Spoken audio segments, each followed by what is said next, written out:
అలానే మిసేశ్వరరావు real estate మోసాలకు break చేసేందుకు ఇప్పుడు కేంద్ర ప్రభుత్వం కొన్ని కొత్త మార్గదర్శకాలను విడుదల చేసింది. కొత్త చట్టాన్ని అమలు చేయాలని చెప్పి రాష్ట్రాల రెరాకు ఆదేశాలు ఇవ్వడం జరిగింది. కేంద్ర పట్టణ వ్యవహారాల శాఖ, గృహ నిర్మాణ శాఖ ఈ ఆదేశాలను జారీ చేసింది. ఆయా రాష్ట్రాల్లో ఉండేటువంటి రియల్ ఎస్టేట్ రెగ్యులేటరీ అథారిటీలు అంటే రెరాలకు చాలా క్లియర్గా కొన్ని గైడ్లైన్స్ను ఇవ్వడం జరిగింది. ఈ గైడ్లైన్స్కి భిన్నంగా ఎవరైనా సరే బిల్డర్లు వ్యవహరిస్తే వాళ్ళ రిజిస్ట్రేషన్ రద్దు చేయమని చెప్పి చెప్తుంది. కఠినమైనటువంటి నిర్ణయాలు తీసుకోమని చెప్తుంది. ఎలాంటి నిర్ణయాలు?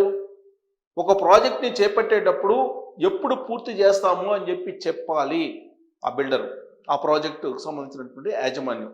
ఇన్ కేస్ వాళ్ళు చెప్పినటువంటి టైంకి కనుక పూర్తి చేయకపోతే భారీగా ఆర్థికపరమైనటువంటి జరిమానాన్ని విధించండి అని చెప్పి ఇది ఫస్ట్ కండిషన్ పెట్టింది.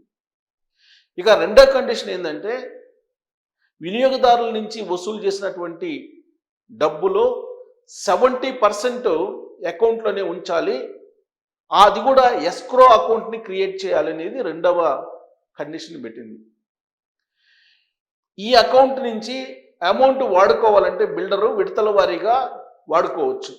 కానీ అక్కడ ప్రాజెక్టు సంబంధించిన ఆర్కిటెక్టు, ప్రాజెక్టుకు సంబంధించినటువంటి ఇంజనీరు వీళ్ళ నుంచి ధ్రువపత్రాలు తీసుకున్న తర్వాత, అనుమతి తీసుకున్న తర్వాతనే ఈ అమౌంట్ని విడతల వారీగా డ్రా చేసుకోవచ్చు. ఖచ్చితంగా ఎస్క్రో అకౌంట్ని ఓపెన్ చేయాలి అని చెప్పి చెప్పింది. ఇక వినియోగదారుల నుంచి వసూలు చేసినటువంటి అమౌంట్లో ఇతర ప్రాజెక్టులకు, సొంత అవసరాలకు వాడుకోవడానికి లేదు అని చెప్పి క్లియర్గా చెప్పింది. బిల్డర్లు చెప్పినటువంటి టైంకి ఖచ్చితంగా ఫ్లాట్స్ని అప్పచెప్పాల్సిందే వినియోగదారులకి అనేది ఈ కండిషన్స్ ప్రధానంగా పొందుపరిచారు.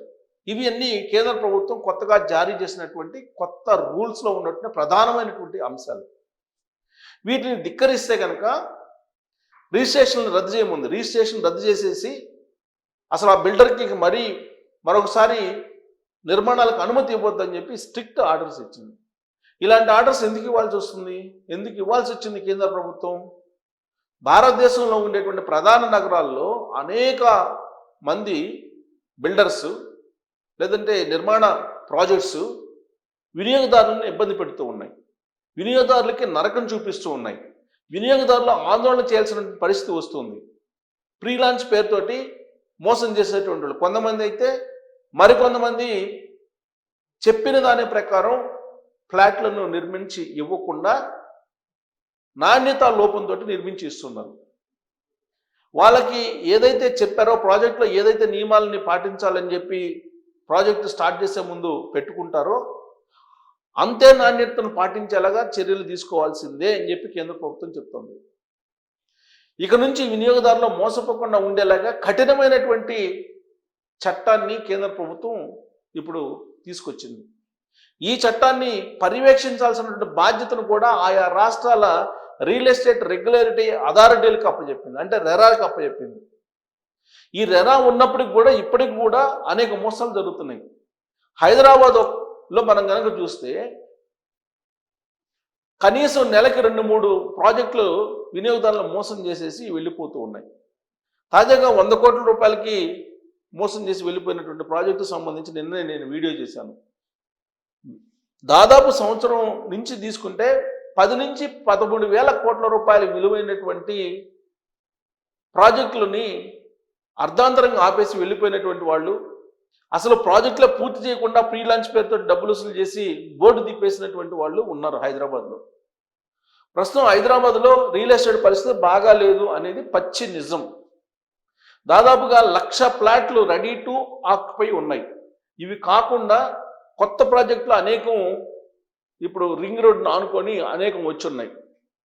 వీళ్ళు బ్యాంకులో లోన్లు తీసుకుంటున్నారు, అలాగే కస్టమర్స్ నుంచి ప్రీ లాంచ్ పేరుతోటి డబ్బులు వసూలు చేస్తున్నారు. ఈ అమౌంట్ని చాలామంది ఏం చేస్తున్నారంటే ఇతరత్ర అవసరాలకి, ఇతరత్ర కంపెనీలకి డైవర్ట్ చేస్తూ ఉన్నారు.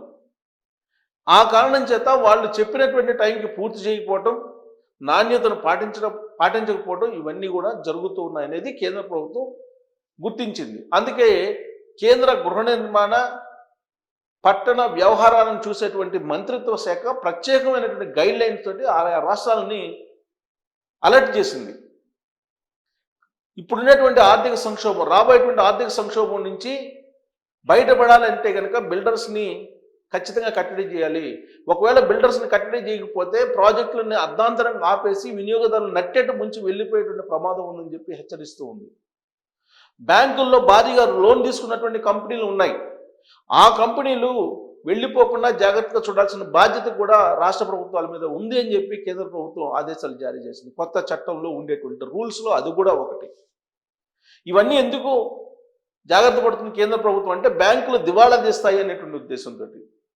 ఎందుకంటే పెద్ద ఎత్తున లోన్లు తీసుకొని ఆ లోన్లను ఇతరత్ర డైవర్షన్ చేసేసి ఈ ప్రాజెక్టులని అర్ధాంతరంగా ఆపేసి వెళ్ళిపోతున్నారు. వినియోగదారులను ముంచేస్తున్నారు, బ్యాంకులను ముంచేస్తున్నారు. ఇలాంటి పరిస్థితి కనిపిస్తూ ఉంది. భారతదేశ వ్యాప్తంగా హైదరాబాద్లో కూడా అలాంటి పరిస్థితి కనిపిస్తుంది. అందుకే కేంద్ర ప్రభుత్వం చాలా క్లియర్గా గైడ్ లైన్స్ ఇచ్చేసింది. రెరా ఎప్పటికప్పుడు ప్రాజెక్టులను పర్యవేక్షించాలి. అవి పర్మిషన్ తీసుకున్న ప్రకారం, వాళ్ళు అనుమతులు ఇచ్చిన దాని ప్రకారం, టైం బౌండ్ ప్రకారం నిర్మాణాలు చేస్తున్నారో లేదనేది పర్యవేక్షించాలి అని చెప్పి చెప్తూ ఉంది. బ్యాంకులను కూడా అలర్ట్ చేసింది. అంటే రాబోయేటువంటి రోజుల్లో ఆర్థిక మాంద్యం ఏ విధంగా ఉండబోతుంది అనే దానికి ఇది ఒక సంకేతం. గతంలో 2008 ఆ ప్రాంతంలో, 2009 ఆ ప్రాంతంలో ఆర్థిక మాంద్యం వచ్చినప్పుడు అమెరికాలో అనేక మంది గృహానికి సంబంధించినటువంటి రుణాలను ఎగ్గొట్టేసి రోడ్ల మీదకి వచ్చారు, ఈఎంఐలు కట్టలేక. అలాంటి పరిస్థితి ఇప్పుడు వచ్చేటువంటి అవకాశం ఉందని చెప్పి ముందే కేంద్ర ప్రభుత్వం రాష్ట్ర ప్రభుత్వాలను అలర్ట్ చేస్తూ ఉన్నాయి. సో బిల్డర్లు ఖచ్చితంగా రూల్స్ పాటించాల్సిందే. అనుకున్న టైంకి ఫ్లాట్స్ని ఇవ్వాల్సిందే అని చెప్పి కొత్త రూల్ పెట్టారు. లేదంటే రిజిస్ట్రేషన్ రద్దు చేసేసి వాళ్ళ భూముల్ని హ్యాండ్ ఓవర్ చేసుకోండి అని చెప్పి చెప్తుంది. రెరాకి క్లియర్ కట్ గైడ్లైన్స్ కూడా ఇచ్చింది. అట్ ద సేమ్ టైం బిల్డర్స్కి కొంత వెసులుబాటు కూడా కల్పించింది. ఇంతకుముందు 15 మీటర్ల వరకు ఉండేటువంటి పరిధిని, ఎత్తుని 24 మీటర్లకు కూడా చేసింది. అలాగే గ్రీన్ పర్యావరణ హితం కోరుతూ పర్యావరణ అనుమతులకి, పర్యావరణానికి ఇబ్బంది కలగకుండా గ్రీన్ ఎనర్జీని సపోర్ట్ చేయాలని చెప్పి కూడా కొన్ని గైడ్లైన్స్ పెట్టింది. ఇలా కొన్ని గైడ్లైన్స్ వాళ్ళకి ఇవ్వడంతో పాటు రెరాకి చాలా క్లియర్గా బిల్డర్స్ మీద వాచ్ చేయముంది. వాచ్ డాగ్ లాగా రెరా వ్యవహరించాలి బిల్డర్స్ మీద, లేదంటే ప్రమాదం గట్టికలు పొంచి ఉన్నాయి, ప్రాజెక్టులన్నీ కూలిపోయే అవకాశం ఉంది, అర్ధాంతరంగా వెళ్ళిపోయే అవకాశం ఉంది, పెద్ద పెద్ద కంపెనీలు కూడా బోర్డు తిప్పేసేటువంటి అవకాశం ఉంది. కాబట్టి ఈ కొత్త గైడ్ లైన్స్ ప్రకారం బ్యాంకులను మోసం చేయకుండా, వినియోగదారులను మోసం చేయకుండా రెరా పర్యవేక్షించాలి సీరియస్గా అని చెప్పి ఆదేశాలు కేంద్ర ప్రభుత్వం జారీ చేసింది. మరి కేంద్ర ప్రభుత్వం తాజాగా జారీ చేసినటువంటి దాని ప్రకారం చెప్పినటువంటి టైంకి నాణ్యతతో కూడినటువంటి ఫ్లాట్స్ని ఇస్తున్నారా, ఇవ్వట్లేదు. ఒకవేళ ఇవ్వకపోతే కనుక రాష్ట్ర రెగ్యులేటరీ అథారిటీకి కంప్లైంట్ చేయమని చెప్పి చెప్తున్నారు. వాళ్ళు రిజిస్ట్రేషన్ రద్దు చేస్తామని చెప్పి కేంద్ర ప్రభుత్వం చెప్తా ఉంది. మరి వాస్తవంగా ఇప్పుడు క్షేత్రస్థాయిలో అనేక మంది బిల్డర్లు చెప్పినటువంటి టైంకి ఫ్లాట్లు ఇవ్వట్లేదు. మరి వీళ్ళని ఏమనాలి? వీళ్ళ మీద ఎలాంటి చర్యలు తీసుకోవాలి? చట్ట ప్రకారం ఎందుకు చర్యలు తీసుకోలేకపోతుంది రాష్ట్రంలో ఉన్నటువంటి రెరా? హైదరాబాద్లో ప్రాజెక్టులు దాదాపుగా 80% మార్గదర్శకాలకు విరుద్ధంగానే నడుస్తున్నాయి. మరి విరుద్ధంగా నడుస్తున్నటువంటి ప్రాజెక్టులను ఆపేయాలా, లేదంటే వాళ్ళ మీద చర్యలు తీసుకోవాలనే దాని మీద మీరు కామెంట్ చేయొచ్చు. Thank you.